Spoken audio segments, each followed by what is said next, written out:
आगे बढ़ते हैं तो इसके अंतर्गत जो है मैथ का विषय जो कि आपके यूपीटेट के लिए भी बहुत ही हेल्पफुल है और आपके साथ ही साथ डीएलएड फोर्थ सेमेस्टर का आपका चैप्टर नंबर 2 है, यूनिट 2 जिसको आप बोलेंगे।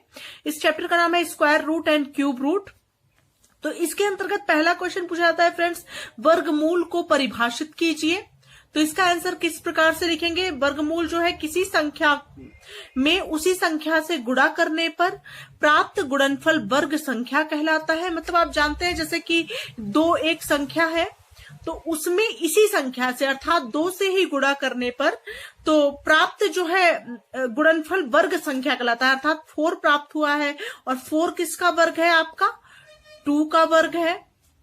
तो 2 का वर्ग ही तो 4 है फ्रेंड्स, तो वर्ग संख्या कहलाता है और उस संख्या को गुणनफल का वर्गमूल कहते हैं। तो इस गुणनफल का वर्गमूल जो है 4 का वर्गमूल मतलब गुणनफल का जो है वर्गमूल जो होगा वो 4 होगा, उसी संख्या को गुणनफल का वर्गमूल कहते हैं। तो इस प्रकार से इसको आप दिखा सकते हैं फ्रेंड्स इसका आंसर। अगला क्वेश्चन है घनमूल को परिभाषित कीजिए। तो ये चैप्टर पूरा वर्गमूल और घनमूल पर ही आधारित है, तो पहले आपको परिभाषा ज्ञात होनी बहुत जरूरी है, इसलिए मैं पहले परिभाषा लेकर के आई हूं। और डीएलएड फोर्थ सेमेस्टर में जो है परिभाषा भी पूछी जाती है। तो इसका आंसर होगा किसी संख्या का उसी में 2 बार गुणा किया जाता है तो प्राप्त गुणनफल उस संख्या का घन कहलाता है। मतलब अगर कोई संख्या है तो उसी में उसी संख्या का 2 बार गुणा किया जाए। एक संख्या आपकी 2 हो गई, दूसरा आप 2 बार इसी संख्या से फिर पुनः गुणा कर दें तो ये 2 दुना ये हो जाएगा 2 का क्यूब। ये क्या हो जाएगा? 2 का 3 बार आप गुणा किए हैं अर्थात ये 2 का क्यूब हो गया और यही आपका घन कहलाता है, यही आपका घनमूल कहलाता है। इसका वैल्यू हो जाएगा 8। तो यही आपका घनमूल कहलाता है। तो ये जो है क्या हो गया कि और संख्या गुणनफल की घनमूल कहलाती है। तो इस प्रकार से आपको होप कि आप जो है एग्जाम्पल के माध्यम से अच्छे से आप समझ रहे होंगे इसका आंसर। अब चलिए फ्रेंड्स वर्गमूल और घनमूल से परीक्षा उपयोगी प्रश्न देख लेते हैं, कौन कौन से एग्जाम में पूछे जाने वाले प्रश्न हो सकते हैं। तो इसके अंतर्गत जो है क्वेश्चन नंबर 3 जो है आपका है -1 ब्रैकेट के अंदर है तथा -2 ऋणात्मक पूर्णांक संख्याओं के वर्ग ज्ञात कीजिए। ये ऋणात्मक पूर्णांक संख्याएं हैं, दोनों निगेटिव में है, तो इन संख्याओं के वर्ग ज्ञात करने हैं आपको।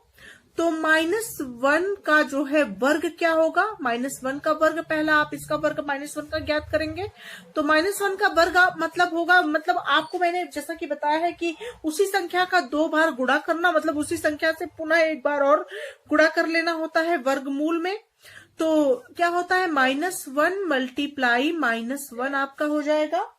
और फ्रेंड्स मैंने आपको डीएलएड थर्ड सेमेस्टर में बताया है कि अगर आप माइनस और माइनस का गुणा करते हैं तो माइनस और माइनस का गुणा करने पर उसकी वैल्यू हमेशा पॉजिटिव होती है और 1 का गुणा तो 1 होता ही है। मैंने आपको थर्ड सेमेस्टर में बताया है, लेकिन एक बार पुनः बता रही हूँ, जो लोग न्यू स्टूडेंट मुझसे फोर्थ सेमेस्टर में जुड़ रहे हैं उनकी जानकारी के लिए। तो आपका पॉजिटिव अगर प्लस और प्लस में 2 वैल्यू है, इन दोनों का गुणा करेंगे तो हमेशा आपका प्लस आएगा। और अगर आपका दोनों वैल्यू निगेटिव में है, माइनस माइनस में कोई संख्याएं हैं 2 या 3, 2 संख्याएं माइनस माइनस में है तो ये पॉजिटिव आएगा, तब भी माइनस माइनस प्लस होता है। माइनस एक संख्या है और दूसरी संख्या मल्टीप्लाई के रूप में प्लस के रूप में है तो माइनस प्लस का गुणा जो है माइनस होता है।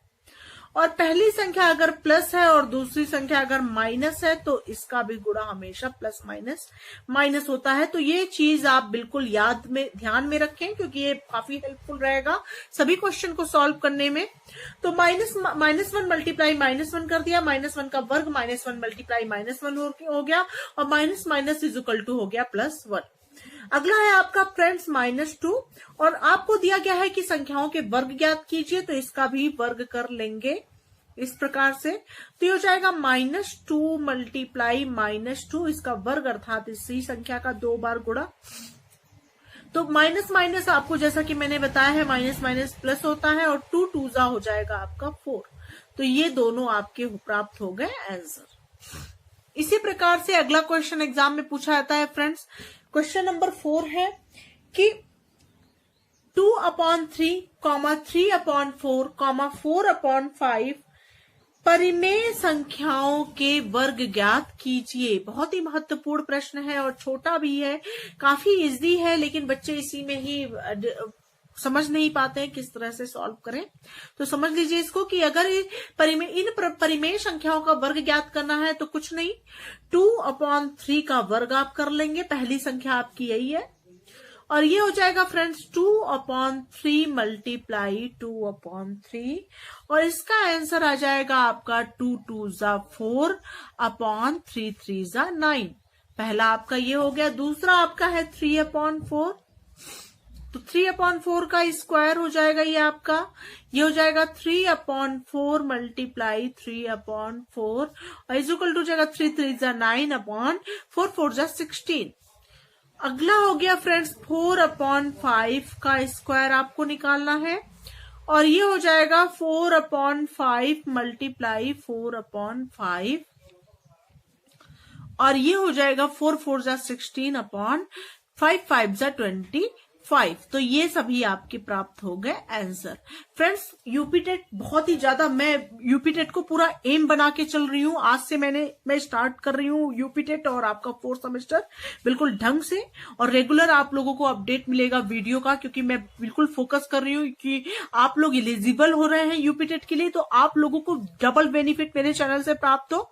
और यूपीटेट का मैं एनसीईआरटी की बुक से, और जो कि आपके जो है पिछली बार जो है एससीईआरटी बोला गया था कि एससीईआरटी का सिलेबस रहेगा, लेकिन क्वेश्चन आपके एनसीईआरटी के बुक से भी पूछे गए थे, तो मैं दोनों ही सिलेबस को फोकस करते हुए अपने चैनल पे वीडियो अपलोड करूंगी, आप लोग को पढ़ाऊंगी यूपीटेट को बहुत ही अच्छे से, ताकि आप लोग, मेरा ये उद्देश्य है कि आप लोग अपना 4th सेमेस्टर कंप्लीट करते करते जॉब में लग जाए और आप लोग सभी लोगों का यूपीटेट और सुपर टेट क्लियर होकर आप लोगों को जॉब मिल जाए। फ्रेंड्स, जिस उद्देश्य से आप इसको कर रहे हैं, डीएलएड को कर रहे हैं, वो उद्देश्य आपका पूर्ण हो सके, तो यही मेरा मेन उद्देश्य है फ्रेंड्स। तो ये आपका 4th जो है क्वेश्चन यहाँ पे कंप्लीट होता है। अगले क्वेश्चन पे चलते हैं।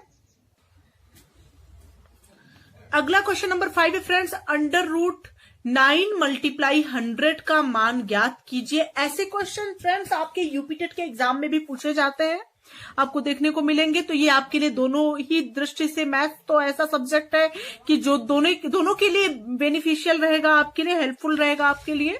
तो यहाँ पे स्क्वायर रूट, यहाँ पे रूट है, रूट के अंदर जो है 9 मल्टीप्लाई 100 है, तो पहले आप 9 का फैक्टर निकाल लीजिए फ्रेंड्स साइड में। तो ये 9 किससे जाएगा, 3 3 जा 9, 3 1 जा 3, 3 3 आया आपका। फिर 100 का आप यहाँ पे फैक्टर निकाल लेंगे और यहाँ पे हो जाएगा 2 से पहले आप करते हैं फैक्टराइजेशन, 2 5 जा 10 0, 2 2 जा 4, 2 5 जा 10, 5 5 जा 25, 5 1 जा 5। इस तरह से ये फैक्टराइज हो गया, ये निकल गया फैक्टर। अब इसी रूट के अंदर पहले आप 9 की वैल्यू जो आई थी 3 मल्टीप्लाई 3, आप उसको पुट करेंगे और मल्टीप्लाई 100 का क्या आया था, 2 मल्टीप्लाई 2 मल्टीप्लाई 5 मल्टीप्लाई 5, तो मल्टीप्लाई 2 मल्टीप्लाई 2 मल्टीप्लाई 5 मल्टीप्लाई 5, इस प्रकार से आप लिख लेंगे। इन दोनों का पेयर बन गया, इसका पेयर बन गया, इसका पेयर बन गया। अब ये हो गया 3 मल्टीप्लाई 3, इसका एक पेयर बन गया, तो ये हो गया 3 मल्टीप्लाई 2 मल्टीप्लाई 5, ये हो गया फ्रेंड्स 3 2 जा 6, 5 जा 30, ये आपका 30 आ गया आंसर।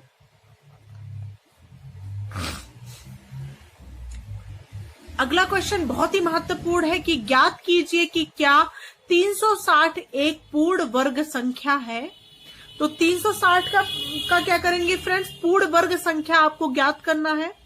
तो पूर्ण वर्ग संख्या की प्रॉपर्टी ये होती है फ्रेंड्स, ध्यान में रखिए इस चीज को, कि अगर हम संख्या का फैक्टर निकालते हैं, अगर सभी का पेयर बन जाता है, मतलब जितनी भी फैक्टर करने पर, फैक्टराइज करने पर उस संख्या को जितने का पेयर बनता है, अगर सभी संख्याओं का पेयर बन गया, मतलब उसका जोड़ा बन गया, तो वो पूर्ण वर्ग संख्या है। और अगर फैक्टर नहीं हो पाता है, अगर कोई संख्या शेष बच जाती है, एक या दो संख्याएं, जो भी संख्याएं शेष बचती है जिसका जोड़ा नहीं बन पाता है, तो वो पूर्ण वर्ग संख्या नहीं होती है। तो इस प्रकार से आप करके मैं आपको समझाती हूँ कैसे इसको करेंगे। तो 360 का आप फैक्टर कर लेंगे यहाँ पे। तो 2 से पहले ये जाएगा, 2 1 जा 2 1 3, 2 8 जा 16 0, 2 9 जा 18 0, 2 4 जा 8, 2 5 जा 10। अब ये किससे जाएगा फ्रेंड्स? अब ये जाएगा 3 से। 3 1 जा 3, 1 4, 3 5 जा 15, 3 5 जा 15 और 5 से अब जाएगा 5 1 जा 5। तो यहाँ पे हो जाएगा फ्रेंड्स आपका क्या हो जाएगा, यहाँ पे ध्यान से देखिए कैसे होगा।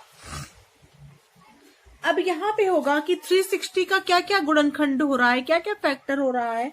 360 इज इक्वल टू आप लिख सकते हैं 2 मल्टीप्लाई 2 मल्टीप्लाई 2 मल्टीप्लाई 3 बार आपका 2 है, तो इस तरह से आप लिख लेंगे।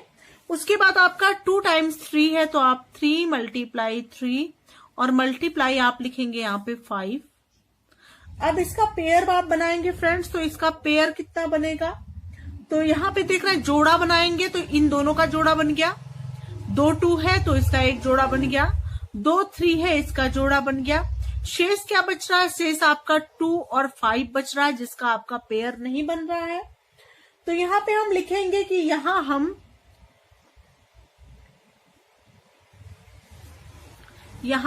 यहाँ पे आप लिख सकते हैं, यहाँ पर हम 2 मल्टीप्लाई 2 का एक जोड़ा तथा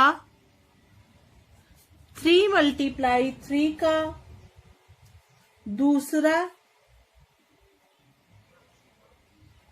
जोड़ा बनाते हैं।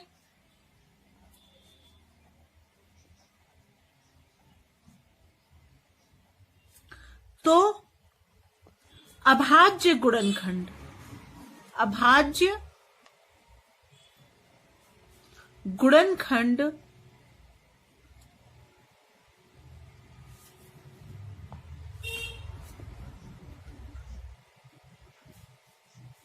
दो और 5, मतलब 2 और 5 ही आपका शेष है, शेष रहते हैं।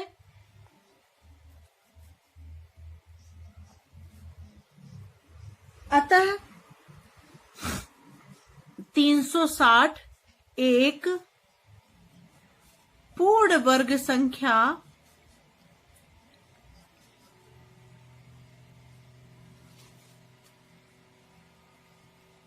नहीं है। इस प्रकार से आप इसको लिख सकते हैं कि 2 और 5 यहाँ पे शेष बच रहा है। इस दोनों 2 का तो जोड़ा पेयर बन गया, जोड़ा बन गया, इस 3 का पेयर बन गया, जोड़ा बन गया, अर्थात जोड़ा बन गया, और ये 2 और 5 आपका शेष बच रहा है। तो ये 360 जो है एक पूर्ण वर्ग संख्या नहीं है। इस प्रकार से आप इसको लिख लेंगे। अगला क्वेश्चन नंबर 7 है फ्रेंड्स, क्या 243 एक पूर्ण घन संख्या है? तो 243 का आप क्या इसी तरह फैक्टर निकालेंगे। 243 का 243 आपको दिया गया है, यहाँ पे 243 का आप गुणनखंड इस तरह से फैक्टराइजेशन कर लेंगे। तो यहाँ पे 3 से ये जाएगा, 3 8 जा 24, 3 1 जा 3, फिर 3 से जाएगा, 3 2 जा 6, 2 8, 3 7 जा 21, फिर 3 से जाएगा, 3 9 जा 27, फिर 3 से जाएगा, 3 3 जा 9, फिर 3 से जाएगा, 3 1 जा 3। तो इस तरह से आप 243 का क्या लिख लेंगे? इस तरह से लिख लेंगे 3 मल्टीप्लाई 3 मल्टीप्लाई 3 मल्टीप्लाई 3 मल्टीप्लाई 3। तो यहाँ पे फ्रेंड्स हम जैसे कि वर्ग ज्ञात करने के लिए आप 2 2 का पेयर बना, 2 2 का जोड़ा बना रहे थे, तो घन के लिए आप 3 3 का संख्याओं का जोड़ा बना लेंगे। तो इन तीनों का तो एक जोड़ा बन गया, मतलब एक समूह बन गया। इन तीनों का जोड़ा नहीं कर सकते, इसको हम 3 का समूह कह सकते हैं। 3 का एक समूह बन गया। और यहाँ पे लेकिन 3 का समूह नहीं बन रहा है, क्योंकि यहाँ पे केवल 2 ही 3 है, और यहाँ घन बनाने के लिए आपको 3 3 का समूह बनाना पड़ेगा। तो यहाँ पे आप क्या लिखेंगे फ्रेंड्स? यहाँ पे लिखेंगे कि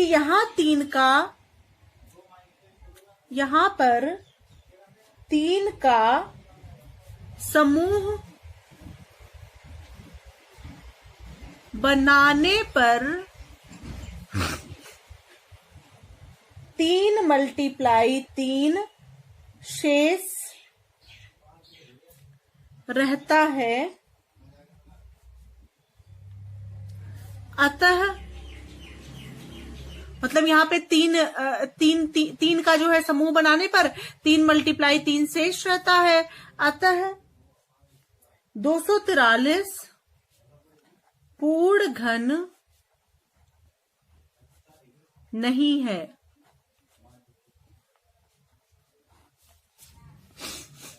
अगला क्वेश्चन नंबर 8 है फ्रेंड्स, क्या 729 पूर्ण घन संख्या है? तो 729 पूर्ण घन संख्या है, ये कैसे ज्ञात करेंगे? तो यहाँ पे 729 लिख देंगे और यहाँ पे 729 का भी आप इस तरह से फैक्टर निकाल लेंगे। तो ये किससे जाएगा 729 फ्रेंड्स? 729 का फैक्टराइजेशन करेंगे तो यहाँ ये जो है 9 है, तो ये आपका 3 से जाना चाहिए, तो 3 से आप देख लेंगे।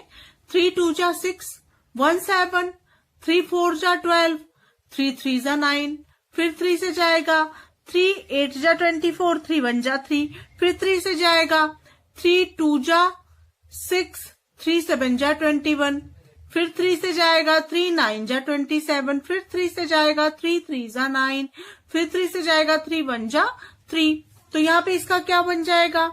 3 × 3 × 3 × 3 × 3 × 3। तो यहाँ पे इन 3 का एक पेयर बन गया, इस 3 का एक पेयर बन गया। तो यहाँ पे इस पेयर से, तो यहाँ पे इन दोनों का पेयर बन रहा है। अब इसका आंसर निकालने की जरूरत नहीं है कि आंसर इसका क्या आएगा। आपको सिर्फ ये ज्ञात करना है कि ये समूह बन रहा है या नहीं बन रहा है, और समूह बनने पर कोई भी गुणनखंड शेष तो नहीं बच रहा है। तो यहाँ पे सभी का समूह बन रहा है और कोई गुणनखंड शेष नहीं बच रहा है। तो यहाँ पे लिखेंगे, यहाँ पर 3 3 का समूह बनाने पर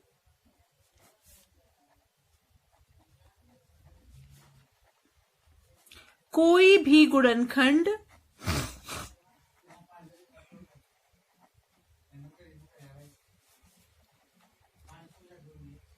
शेष नहीं बच रहा है,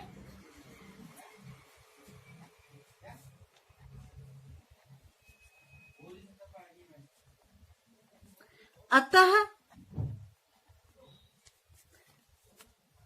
ये जो है 729 पूर्ण घन संख्या है। इस प्रकार से इसका आंसर आप लिख लेंगे।